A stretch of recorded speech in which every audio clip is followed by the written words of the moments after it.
Good evening, sir. We are in Group 6.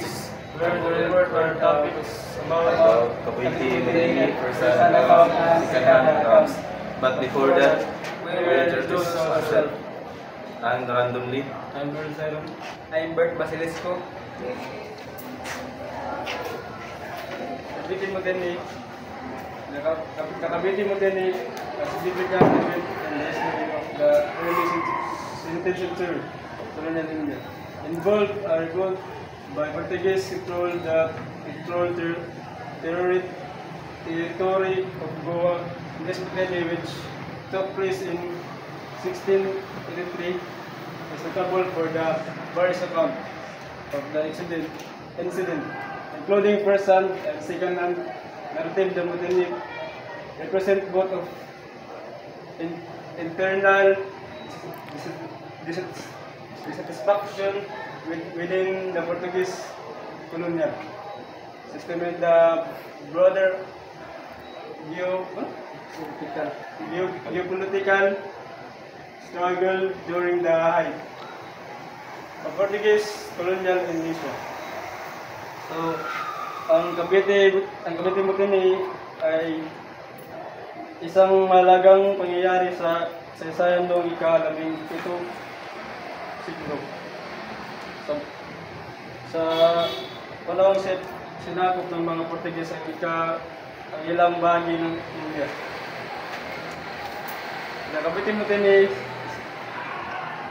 especially involved by a group of Portuguese soldiers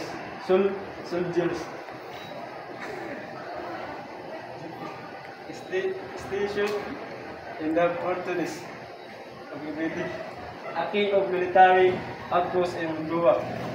The immediate trigger for the mutiny was the soldiers' dissatisfaction with a poor condition. They were subjected to including low pay long service without leave and for good and living condition. The Cavite Mutiny is related in the soldiers. They made better pay and treatment. So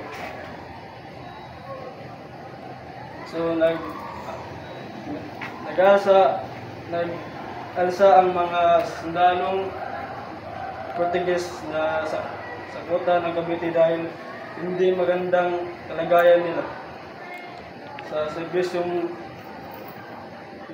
mababang sahod at walang pahinga.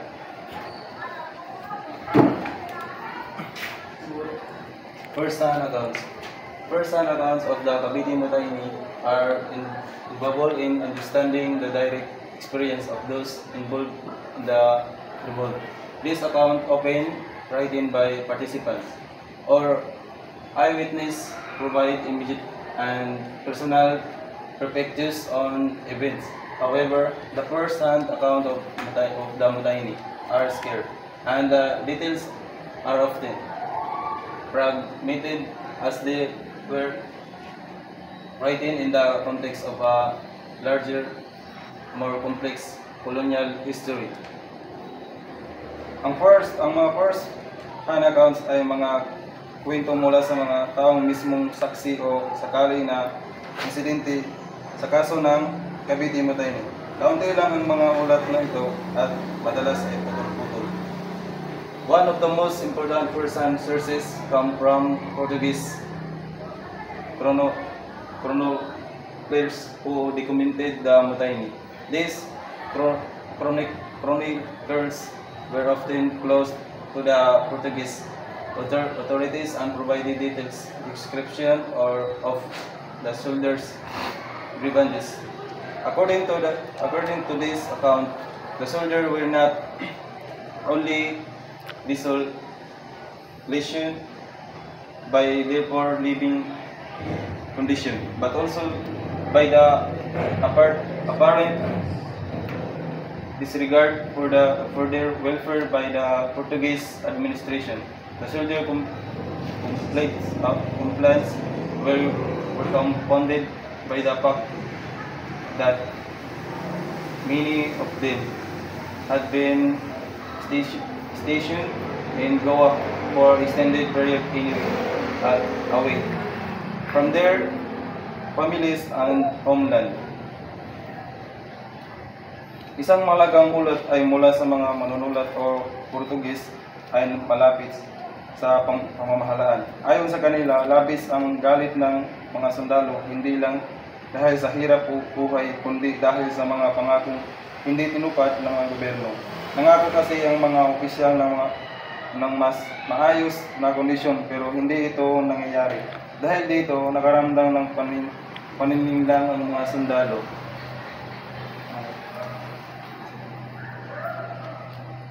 Isa pang ulat mula sa mismong kalahok sa pag-aalsa ay nagsasabing sinimulan nila ang mga pag-aalsa sa pamamagitan ng pagsakop sa kuta ng Cavite.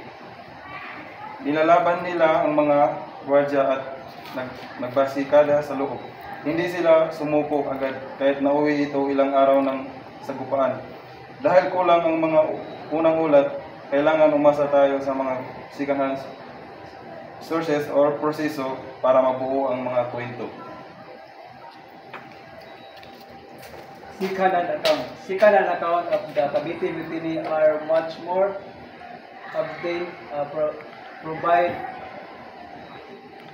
factual content and analysis of the event. This second written by historian and later analyzers offers an insight into the broader implications of the mutiny and its place within the larger colonial structure. Mas marami ang mga ulat mula sa mga historiador at manaliksik sa sumulat pagkatapos mangyari ang ipag-alsa. Sila ang tumulong upang makita ang mas malawak na kahulugan ng insidente. One of the key secondary sources is the work of modern historians who have studied Portuguese colonialism in the India and the broader context of European have implies that the mutiny was not an isolate event but part of a larger pattern of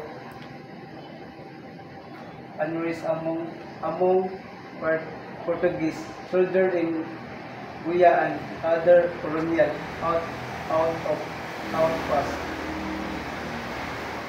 A common theme in second-hand account is the failure of the Portuguese colonial system to maintain control over its forces.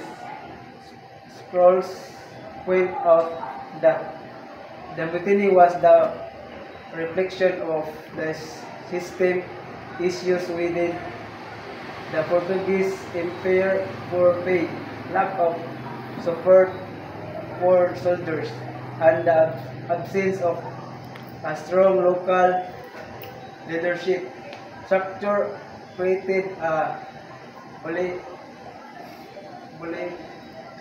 distinction. Ayon sa mga makabagong historiador, ang pag-alsa sa Cavite ay hindi isang natatanging pangyayari. Isa ito sa maraming revolusyon ng mga sundalo sa mga kolonyal. Ang Portugal ay madalas na tama sa mga ulat na ito ay ang kabiguan ng sistemang kolonyal ng Portugal.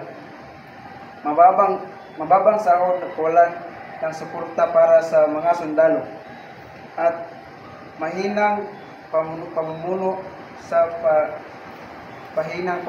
pamumuno sa lokal ang naging dahilan kung bakit lumala ang sitwasyon.